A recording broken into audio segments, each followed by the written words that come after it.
السلام علیکم ویورز، میں ہوں زاہد پنوڑی ایڈوکیٹ. آپ دیکھ رہے ہیں لا اینڈ دا لائف.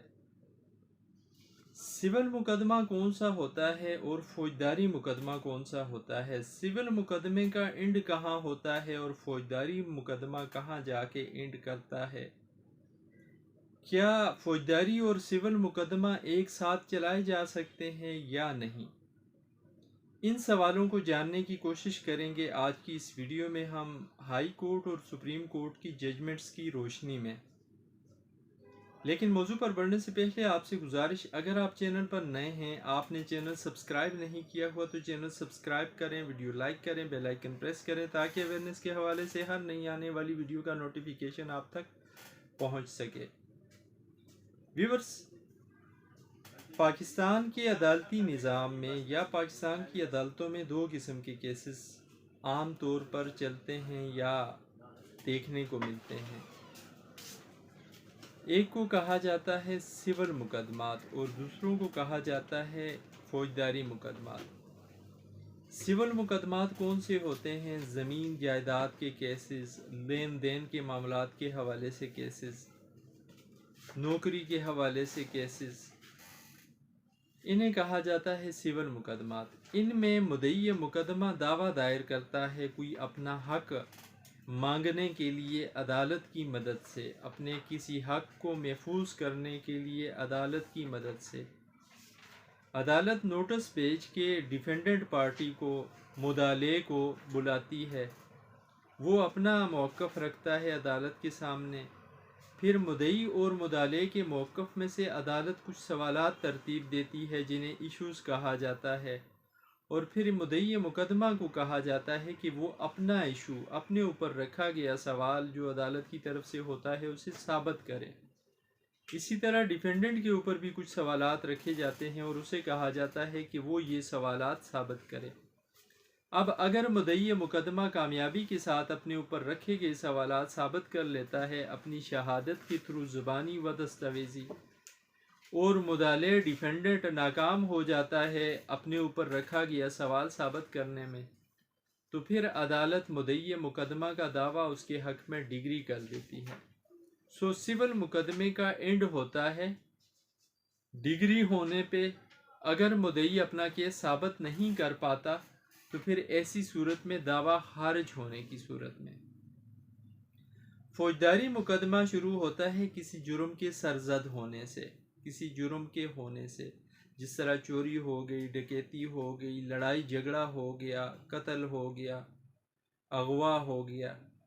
اس طرح کا کوئی جرم جب بھی ہوتا ہے، کہیں پہ کوئی شخص کرتا ہے تو اس کے خلاف پھر فوجداری کارروائی ہوتی ہے شروع ایف آئی آر کی صورت میں. سب سے پہلے ایف آئی آر کٹتی ہے، پولیس کاٹتی ہے، پھر اس کے بعد اس کیس کی تفتیش ہوتی ہے. تفتیش میں جو مدعی مقدمہ ہوتا ہے، جس کے ساتھ وہ زیادتی ہوئی ہوتی ہے یا جس کی چوری ہوئی ہوتی ہے یا جس کا بندہ مرڈر ہوا ہوتا ہے، جس نے ایف آئی آر درج کرائی ہوتی ہے، وہ اپنی شہادت دیتا ہے تفتیشی افسر کو، اور تفتیشی افسر پھر باقی جو اس کیس کے معاملات ہوتے ہیں ان کو دیکھتا ہے، اس بابت شہادتیں ریکارڈ کرتا ہے، ملزم کے خلاف ایک کیس تیار کرتا ہے اور پھر اس کیس کو پیش کرتا ہے عدالت میں چالان کی صورت.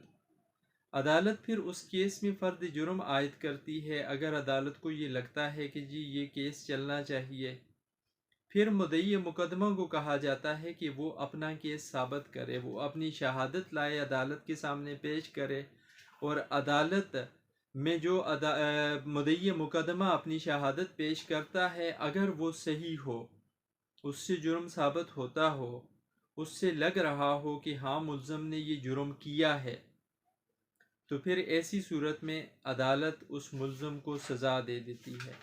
لیکن اگر مدعی مقدمہ اپنا کیس ثابت نہیں کر پاتا تفتیش کی روشنی میں یا اپنی شہادت کی روشنی میں جو وہ عدالت میں لے کے آتا ہے، تو پھر ایسی صورت میں عدالت اس ملزم کو بری کر لیتی ہے. جو کرمنل کیس ہوتا ہے اس کا اینڈ ایکویٹل یا کنوکشن پہ، اردو میں کہا جائے سزا یا جزا پہ ہوتا ہے. سزا مل گئی ملزم کو تو وہ جیل چلا جائے گا، اور اگر مدعی مقدمہ اپنا کیس ثابت نہیں کر سکا تو پھر ایسی صورت میں ملزم بری ہو جائے گا. اب بعض مقدمات ایسے ہیں جن میں دونوں کارروائیاں، ایٹ اے ٹائم بھی ہو سکتی ہیں. جس طرح غیر قانونی قبضے کا کیس ہے، اگر آپ کسی کی زمین پہ، کسی کی جائیداد پہ قبضہ کر گئے زبردستی، یا آپ کی زمین، پلاٹ، جائیداد، مکان پہ کسی شخص نے زبردستی قبضہ کر لیا، کسی دکان پہ زبردستی قبضہ کر لیا، بائی فورس آپ مالک ہیں اس چیز کے، آپ کے پاس ڈاکومنٹ ہیں ٹائٹل کے، لیکن اس کے باوجود وہ شخص جبراً آپ کی اس چیز کو قبضے میں لے لیتا ہے، تو ایسی صورت میں قانون یہ کہتا ہے کہ آپ ایٹ اے ٹائم 2 قسم کی کارروائیاں کر سکتے ہیں اس شخص کے خلاف. آپ فوجداری کارروائی بھی کر سکتے ہیں اللیگل ڈسپوزیشن ایکٹ کے تحت استغاثہ دائر کر کے، اور اس شخص کو سزا دلوا سکتے ہیں آپ 10 سال تک، اور اس شخص پہ جرمانہ بھی لگوا سکتے ہیں اگر آپ عدالت میں اپنا کیس ثابت کر لیتے ہیں کہ واقعی آپ جو کہہ رہے ہیں وہی ہوا ہے اور اس بندے نے غیر قانونی طریقے سے آپ کو ڈسپوزیس کیا ہے. اسی طرح آپ سول کیس بھی دائر کر سکتے ہیں اس طرح کے مقدمے میں اپنے حقوق کے تحفظ کے لیے. چیک کے کیسز میں بھی فوجداری کارروائی اور دیوانی کارروائی ایٹ اے ٹائم ہو رہی ہوتی ہے یا کر سکتے ہیں آپ. جس طرح اگر ایک شخص نے کسی دوسرے شخص کو چیک دے دیا اور بدنیتی سے دیا، اس کے اکاؤنٹ میں رقم نہیں تھی اس وقت جب اس نے چیک دیا، اور وہ پابند تھا دوسرے شخص کو پیسے دینے کا جس کی بابت وہ چیک دے رہا ہے. اب ایسی صورت میں جب چیک ڈس آنر ہو جاتا ہے، بدنیتی سے دیا گیا، تو یہ شخص جس کو چیک دیا گیا تھا، جس نے پیسے لینے تھے، یہ اس شخص کے خلاف جس نے چیک دیا، جس نے بدنیتی کی، جس نے فراڈ کیا، چیٹ کیا، اس کے خلاف ایف آئی آر درج کرا سکتا ہے تعزیرات پاکستان کے تحت.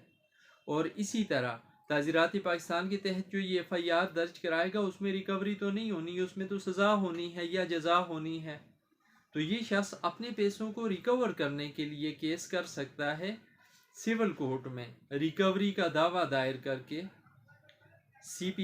سول پروسیجر کوڈ کے تحت آرڈر 37 کا دعویٰ دائر کر کے ریکوری کر سکتا ہے. سپریم کورٹ آف پاکستان اور ہائی کورٹس کی ججمنٹ یہ کہتی ہیں کہ بعض کیسز میں دونوں کارروائیاں سول اور کرمنل ایٹ اے ٹائم کی جا سکتی ہیں. پہلی ججمنٹ میں جو آپ کے ساتھ شیئر کروں گا یہ 2023 کی ہے، 2023 YLR نوٹ 9، اور اس کا ٹائٹل ہے نور اللہ بنام فرح. اس میں یہ کہا ہائی کورٹ نے کہ سول اور فوجداری مقدمہ پیرالل یعنی ایک وقت میں چلایا جا سکتا ہے. دوسری ججمنٹ 2017 SCMR پیج اس کا ہے 930، اور اس کا ٹائٹل ہے محمد اسلم بنام سرکار. سپریم کورٹ آف پاکستان نے اس کیس میں قرار دیا کہ سول اور دیوانی اور فوجداری مقدمہ ایٹ اے ٹائم چلایا جا سکتا ہے کسی معاملے میں. 2012 MLD پیج 6، والغہ جان بنام رحیم خان اس کیس کا ٹائٹل ہے. اس میں بھی یہی کہا گیا ہائی کورٹ کی طرف سے کہ سول اور فوجداری مقدمہ ایٹ اے ٹائم چلایا جا سکتا ہے اگر کسی کیس میں اس طرح کی گنجائش ہو. 2023 PCRLJ پیج 502، تحسین شوکت بنام ADJ، اس میں بھی یہی کہا گیا ہائی کورٹ کی طرف سے کہ ایٹ اے ٹائم سول اور فوجداری کارروائی ہو سکتی ہے کسی مقدمے میں. سول کارروائی فوجداری کو نہیں روکے گی اور فوجداری کارروائی سول کو نہیں روکے گی. فوجداری کارروائی کرا کے اس شخص کو سزا دی جا سکتی ہے، اور سول کارروائی کرا کے اس شخص کے خلاف سول مقدمہ چلا کے اس شخص کے خلاف اپنے حقوق کو تحفظ دیا جا سکتا ہے. یہ تھی آج کی ویڈیو جس میں ہم نے سول اور فوجداری مقدمہ کیا ہوتا ہے اس حوالے سے جانا، اور کیا دونوں کارروائیاں، دونوں قسم کے مقدمات ایٹ اے ٹائم چلائے جا سکتے ہیں، اس حوالے سے بات کی. امید ہے یہ ویڈیو آپ کے لیے مفید رہے گی. آخر میں پھر گزارش، اگر آپ چینل پر نئے ہیں، آپ نے چینل سبسکرائب نہیں کیا ہوا تو چینل سبسکرائب کریں، ویڈیو لائک کریں، بیل آئیکن پریس کریں تاکہ اویئرنیس کے حوالے سے ہر نئی آنے والی ویڈیو کا نوٹیفیکیشن آپ تک پہنچ سکے. زندگی رہی پھر بات ہوگی. تھینکس. اللہ حافظ.